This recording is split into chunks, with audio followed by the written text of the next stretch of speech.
नमस्कार, आप देख रहे हैं इंडिया टीवी। आपके साथ मैं हूं प्राची पाराशर। आज बात उस खबर की जिसने पूरे देश को गमगीन कर दिया। आज देश ने अपना एक अनमोल रत्न खो दिया।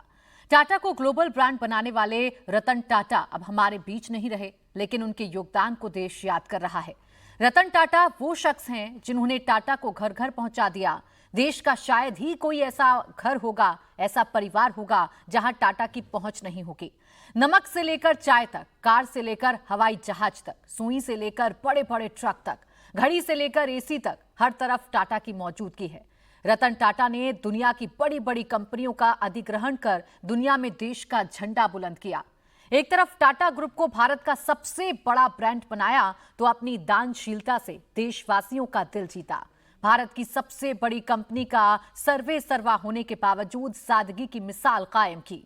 बिजनेस जगत की नहीं, देश के करोड़ों लोगों की प्रेरणा के स्रोत बने। और आज वही रतन टाटा हमारे बीच में नहीं है। एक ऐसी अपूर्णीय क्षति देश को पहुंची है जिसका भर पाना नामुमकिन है। अब तस्वीरें हम आपको दिखा रहे हैं। नरीमन पॉइंट पर इस वक्त रतन टाटा का पार्थिव शरीर है। उनके दर्शन करने के लिए बड़े से लेकर आम आदमी तक पहुंच रहे हैं। उनको दर्शन देने के लिए, उनके दर्शन करने के लिए, उनको आखिरी श्रद्धांजलि देने के लिए, उनको आखिरी विदाई देने के लिए इस वक्त नरीमन पॉइंट पर लोगों का तांता लगा हुआ है। यहां पर दोपहर 3:30 बजे तक लोग रतन टाटा के आखिरी दर्शन कर सकेंगे। इसके बाद उनके पार्थिव शरीर को वर्ली के पारसी शमशान भूमि में ले जाया जाएगा, जहां रतन टाटा का अंतिम संस्कार होगा। रतन टाटा का कल देर रात मुंबई के ब्रीच कैंडी अस्पताल में निधन हो गया था। रतन टाटा के निधन की खबर मिलते ही पूरे देश में शोक की लहर है। पीएम मोदी से लेकर राष्ट्रपति तक ने उन्हें श्रद्धांजलि दी। सचिन तेंदुलकर ने आज सुबह रतन टाटा के घर पर जाकर उनके आखिरी दर्शन किए। महाराष्ट्र और झारखंड सरकार ने राजकीय शोक का ऐलान किया। महाराष्ट्र के मुख्यमंत्री एकनाथ शिंदे ने राजकीय सम्मान के साथ अंतिम संस्कार किए जाने का ऐलान भी किया है। तो वो रतन टाटा जो इस देश के दिल में बसते हैं, वो रतन टाटा जो देश के घर घर तक पहुंचे, वो रतन टाटा जिन्होंने अपनी सादगी से पूरे देश का दिल जीता, आज वही रतन टाटा यादों में समा गए। यादों में अब उन्हें याद किया जाएगा। फिलहाल दिग्गज श्रद्धांजलि देने के लिए पहुंच रहे हैं। नरीमन पॉइंट पर रतन टाटा का जो पार्थिव शरीर है, जो उनकी पार्थिव देह है, वो इस वक्त रखी गई है। उन्हें देखने के लिए, उनके अंतिम दर्शन करने के लिए लोगों का तांता लगा हुआ है और पूरे राजकीय सम्मान के साथ रतन टाटा को अंतिम विदाई दी जाएगी, उनका अंतिम संस्कार किया जाएगा। मेरे साथ मेरे सहयोगी साकेत इस वक्त जुड़े हुए हैं, जो लगातार हम तक तस्वीरें भी पहुंचा रहे हैं। साकेत, बताइए कौन कौन बड़ी हस्ती अभी तक रतन टाटा के अंतिम दर्शनों के लिए पहुंच चुकी है? अभी कितने और लोगों का आना बाकी है, या आम लोग भी वहां जो पहुंच रहे हैं उनके बीच अब क्या चर्चा सुन रहे हैं, क्या किस्से सुन रहे हैं रतन टाटा के बारे में?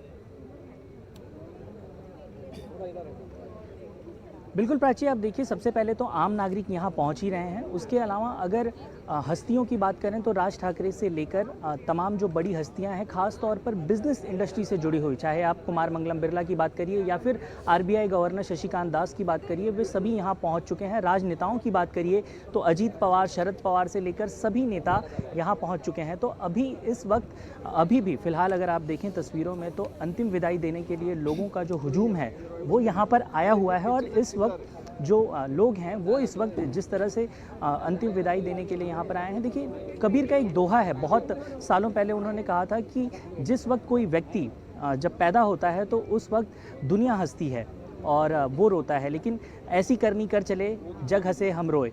तो ऐसी ही एक कविता है, एक ऐसा ही दोहा है। आज ये पूरा दोहा यहाँ पर फिट बैठता है कि आज जब अंतिम विदाई हम रतन टाटा को दे रहे हैं तो आज पूरा जग रो रहा है।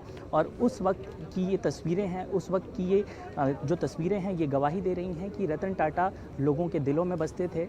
इस वक्त तमाम जो लोग हैं वो भावुक हैं, एक भावुक पल है पूरे देश के लिए। और इस वक्त तमाम हस्तियां एक एक करके यहाँ पहुँच रही हैं। फिलहाल मुख्यमंत्री एकनाथ शिंदे से लेकर देवेंद्र फडणवीस अब से कुछ ही देर में यहाँ पहुँचेंगे। आपको बताएं कि गृह मंत्री अमित शाह भी ऐसा बताया जा रहा है कि कुछ देर में यहाँ पहुँचेंगे। तो लगभग 3:30 बजे तक का समय है, जिसके बाद यहाँ से इनके पार्थिव शरीर को पूरे राजकीय सम्मान के साथ वर्ली के पारसी शमशान भूमि में ले जाया जाएगा, जहाँ पर उनका अंतिम संस्कार होगा। फिलहाल राज्य राज्य सरकार में मंत्री उदय सामंत भी यहाँ पर पहुँचे हुए हैं और ऐसे ही तमाम जो बड़े नेता हैं, तमाम जो टाटा ग्रुप और एम्प्लॉयज़ से जुड़े हुए अलग अलग जितनी भी बिजनेस फैटर्निटी है उससे जुड़े हुए HODs भी यहाँ पर पहुँच रहे हैं। और अभी फ़िलहाल कुछ घंटों का समय शेष है अंतिम विदाई देने में। अभी भी लोग अंतिम विदाई देने के लिए यहाँ पहुँच रहे हैं। कुछ नेता जो अभी तक नहीं पहुँच पाए हैं, उन्होंने वर्चुअल तरीके से अलग अलग सोशल मीडिया प्लेटफॉर्म के जरिए रतन टाटा के जितने भी किस्से हैं उन्हें साझा किया, क्योंकि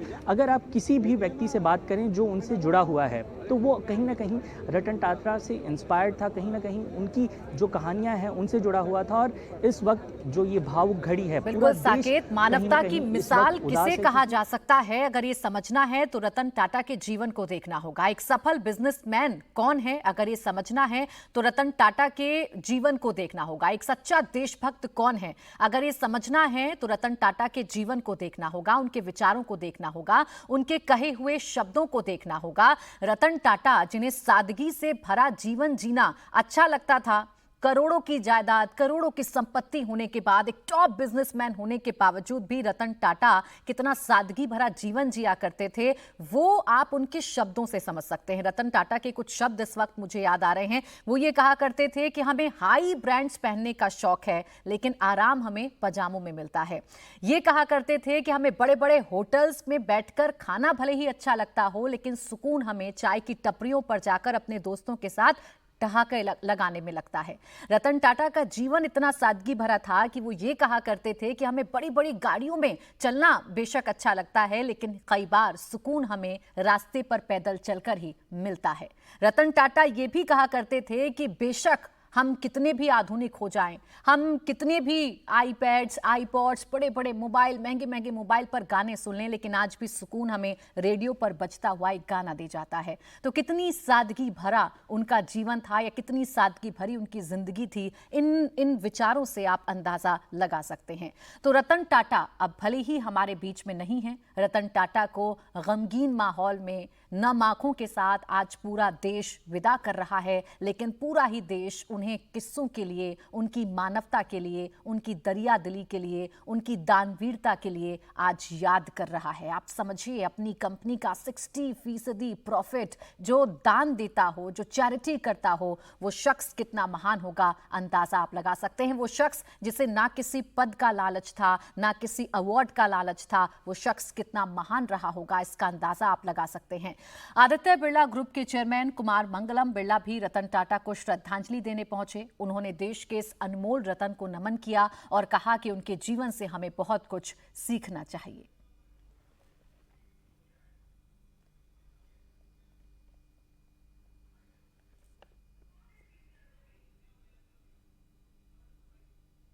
कुछ है जो हम सीख सकते हैं। मेरा ये प्रिविलेज था कि मैं उनके साथ काफ़ी मेरी करीबता रही कई सालों तक और बहुत कुछ सीखने मिला मुझे उनसे, और आदर्श पुरुष थे कई तरह से। तो हमको उनकी जो ज़िंदगी है सेलिब्रेट करना चाहिए। हमेशा बहुत स्ट्रेट फॉरवर्ड थे। उनको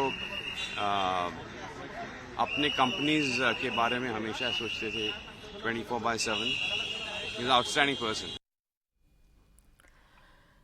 तो अब कैसे रतन टाटा को पूरा देश याद कर रहा है, वो आप इन बयानों के जरिए समझ सकते हैं, उन किस्से कहानियों के जरिए समझ सकते हैं जिनकी आज बाढ़ सी आ गई है। आप कहीं पर भी जाइएगा, आप किसी भी प्लेटफॉर्म पर जाइएगा, रतन टाटा के बारे में आपको कुछ ऐसा पढ़ने के लिए मिलेगा जो आपके आंखों को नम करने के लिए काफी है। राज्यसभा सांसद सुधा मूर्ति ने भी रतन टाटा के निधन पर शोक जताया। सुधा मूर्ति ने कहा कि वो दिल के बहुत अच्छे और हमेशा लोगों की मदद करने वाले शख्स थे। मैं उनके कंपनी में काम किया, मेरा करियर उधर ही शुरू हुआ। मैं उनको 94 में लगता है मैं एक बार मिली थी, पहली बार वो जाके उनके ऑफिस में मिली थी और मुझे वो सुधा ऐसे संबोधित करते थे। उनका दिल बहुत बड़ा था और उनका रूप सुंदर था, उनका दिल भी उतना ही बहुत सुंदर था। वो ट्रू टाटा थे, कंपैशन में लोगों के बारे में मदद करने के लिए, लोगों के बारे में सोचने के लिए, और बहुत क्लीन उनके माइंड था। ऐसे लोग मिलना बहुत मुश्किल है। मेरे ये इतना सालों के प्रयाण में मैं उनको एक ही ऐसे व्यक्ति को देखा है, उनका बुद्धि और जीभ और हृदय ऑल तीन एक ही था। क्या सोचते हैं, क्या बोलते हैं, क्या हृदय में है, वो सब हाथ में है। Ratan Tata heart of gold थे, और ऐसा क्यों कहा जाता है ये आप इस बात से समझिए कि उनका अपने कंपनियों में काम करने वाले कर्मचारियों के साथ भी कुछ ऐसा नाता था कि किसी के बीमार होने की, किसी के घर पर कोई समस्या होने की जानकारी अगर रतन टाटा को मिला करती थी तो वो खुद अपने एम्प्लॉय से बातचीत किया करते थे, अपने एम्प्लॉय से मुलाकात किया करते थे। ऐसा ही एक किस्सा है, जब एक एक्स एम्प्लॉय के बीमार होने की जानकारी रतन टाटा को मिलती है तो वो अस्पताल मुलाकात करने के लिए पहुंचते हैं, हालचाल जानने के लिए पहुंचते हैं, और उस वक्त रतन टाटा की उम्र 84 वर्ष थी। ऐसे वक्त में भी हमेशा रतन टाटा अपने परिवार के साथ, अपने एम्प्लॉयज के साथ और देश के साथ खड़े रहे। दिनेश मौर्य और साकेत लगातार मेरे साथ बने हुए हैं। दिनेश, आज तो जितना कुछ कहा जाए उतना कम है। मानवता की जितनी मिसाल हमने रतन टाटा के जीवन में देखी है, शायद ही किसी भी शख्स के जीवन में हमने देखी होंगी, और आज इसी तरीके से पूरा देश उन्हें याद भी कर रहा है। आप बताइए, मुंबई में कैसे उनको याद किया जा रहा है? जो लोग उनके अंतिम दर्शन के लिए पहुंच रहे हैं, वो किस तरीके से उन्हें श्रद्धांजलि व्यक्त कर रहे हैं? देखिए, आम लोग जो हैं, जो उनके बारे में खबरें पढ़ते थे, उन्हें देखते थे, उनके आदर्शों पर चलते थे, वो अपनी बात लगातार कह रहे हैं। सभी जो है उनकी आंखें गमगीन है। लेकिन हमारी कई जो बड़े उद्योग जगत के बड़े बड़े इंडस्ट्रियलिस्ट हैं, उनसे हमारी बातचीत हुई। दीपक पारेख से आपसे कुछ देर पहले मैं उनसे बात कर रहा था। उनका कहना था कि जब भी कभी बोर्ड मीटिंग होती थी, चाहे कितने भी मुश्किल हालात हो, लेकिन बोर्ड मीटिंग के दौरान अक्सर जो है रतन टाटा शांत रहते थे। युवा एंटरप्रेन्योर्स जो है उनसे बहुत कुछ सीख सकते हैं, कैसे इंटीग्रिटी को मेंटेन करके रखना है। लंबे समय तक अगर इस इंडस्ट्री में काम करना है तो इंटीग्रिटी के साथ साथ हार्ड वर्क से कभी भी युवाओं को पीछे नहीं रहना है, और साथ ही में अपनी लेगेसी, ऐसा कोई कार्य करे कि आपकी लेगेसी आपके बाद भी चलती रहे। तो ऐसे कई सारे वाकये जो है दीपक पारेख ने हमारे साथ बातचीत करते हुए शेयर किया है। शक्तिकांत दास, आरबीआई के जो गवर्नर, उनसे हमारी बातचीत हुई। उनका कहना था कि आज देश जिस विकास के पथ पर है उसकी नींव रखने वाले प्रमुख स्तंभों में से एक रतन टाटा, और जिस तरह का फिलैंथ्रोपिक उनका कार्य रहा है, जिस तरह से उन्होंने अपने काम के साथ साथ इंडस्ट्री के साथ साथ समाज के लिए योगदान दिया, वो बहुत ही ज्यादा सराहनीय है।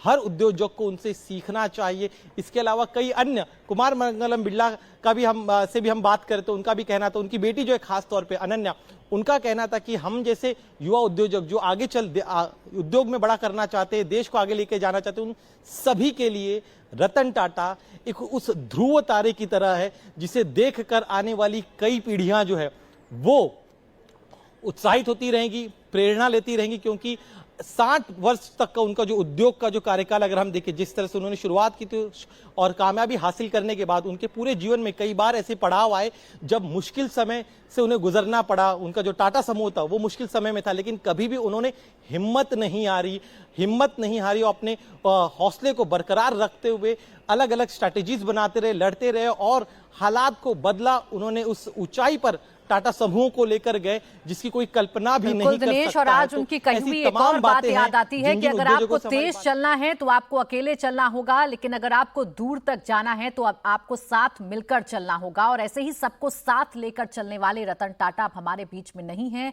पूरा देश गमगीन है और अलग अलग प्रतिक्रियाएं सामने आ रही हैं। उत्तराखंड के मुख्यमंत्री पुष्कर सिंह धामी ने भी रतन टाटा के निधन पर शोक जताया। धामी ने रतन टाटा के निधन को देश की क्षति बताया।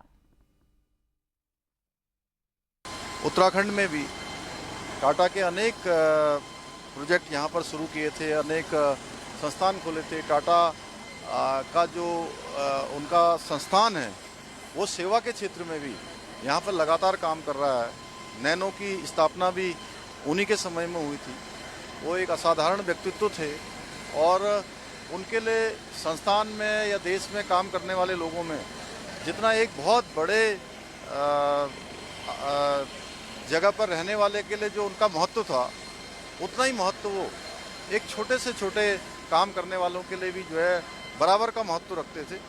निश्चित रूप से उनका जाना बहुत दुखद है।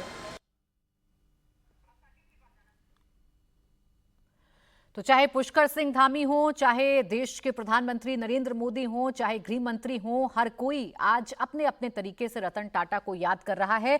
एक बार फिर से मैं साकेत आपके पास आना चाहूंगी। आप एक बार फिर हमें तस्वीरें दिखाइए। अभी कौन पहुंचा है अंतिम दर्शन के लिए, क्या व्यवस्थाएं वहां पर फिलहाल की गई हैं?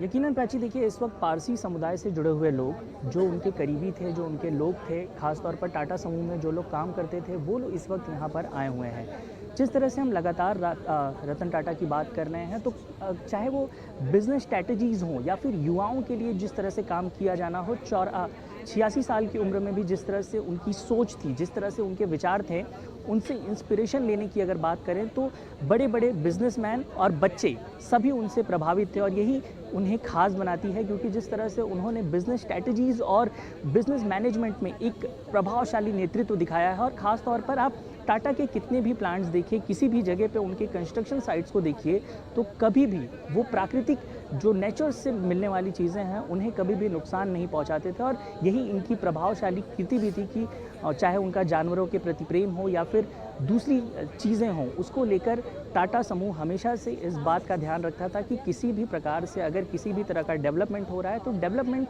होने के साथ साथ इस बात का भी निर्धारण किया जाए कि किसी भी प्रकार से किसी भी प्राकृतिक वस्तु को कोई भी क्षति न पहुंचे। और यही कारण है कि आज चाहे वो एक 26 साल का युवा हो या फिर 60-70 साल के बुजुर्ग हों, जो बड़े बड़े बिजनेसमैन बन चुके हैं, जो बड़े बड़े प्रोफेशनल्स हैं, वो भी आज इनसे इंस्पिरेशन लेते हैं, क्योंकि इनकी कही हुई एक एक बात, एक एक कहानियाँ आज भी लोग एक किस्से की तरह और एक सीख के तौर पर लेते हैं। क्योंकि हर एक काम जो इनकी तरफ से किया गया है, चाहे वो पुराने टाटा के प्लांट्स में जिस तरह से उन्होंने अपने नेतृत्व की शुरुआत की, जिस तरह से अपने जीवन की शुरुआत की, और शुरुआती दौर में उन्होंने टाटा समूह में जो एक निम्न स्तर से जो एक शुरुआत की, वहाँ से काम को सीखा, उसके बाद एक प्रभावशाली जगह पर ले गए। 10,000 करोड़ का जो पूरा का पूरा बिजनेस एम्पायर था टाटा समूह को, उसको और ऊपर ले जाने का काम रतन टाटा की तरफ से किया गया। हम हमेशा टाटा समूह बुलंदियां छूता रहा, लेकिन उतने ही ग्राउंडेड रतन टाटा रहे, उतने ही देश से प्यार करने वाले रतन टाटा रहे। इस बात का अंदाजा ऐसे साकेत लगाया जा सकता है, जिसका जिक्र आज हर कोई कर रहा है, कि जब लाइफ टाइम अचीवमेंट अवार्ड उन्हें ब्रिटेन में मिलने जा रहा था,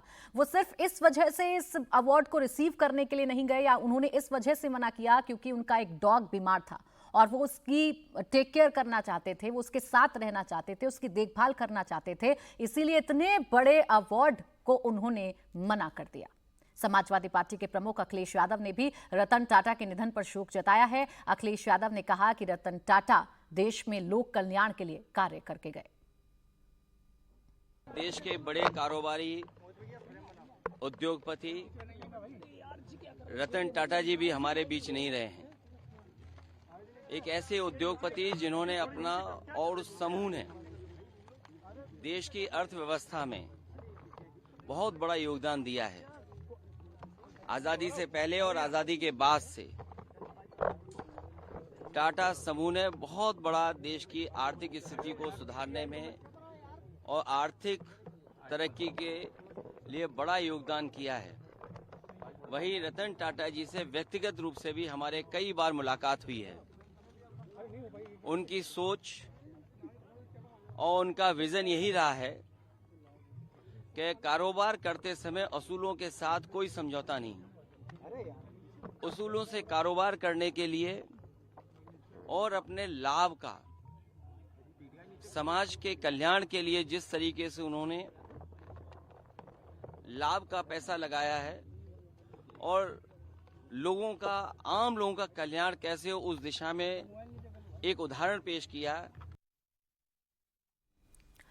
एक बिजनेसमैन, एक दरियादिली और एक दानवीर पुरुष आज अपनी अंतिम यात्रा पर निकल रहा है, और इस अंतिम यात्रा में पूरा देश शामिल हो रहा है। पूरा देश गमगीन आंखों के साथ, नम आंखों के साथ उन्हें विदाई दे रहा है। इस बड़ी खबर पर लगातार बने हुए हैं। एक छोटा सा ब्रेक ले रहे हैं, जल्द लौटेंगे।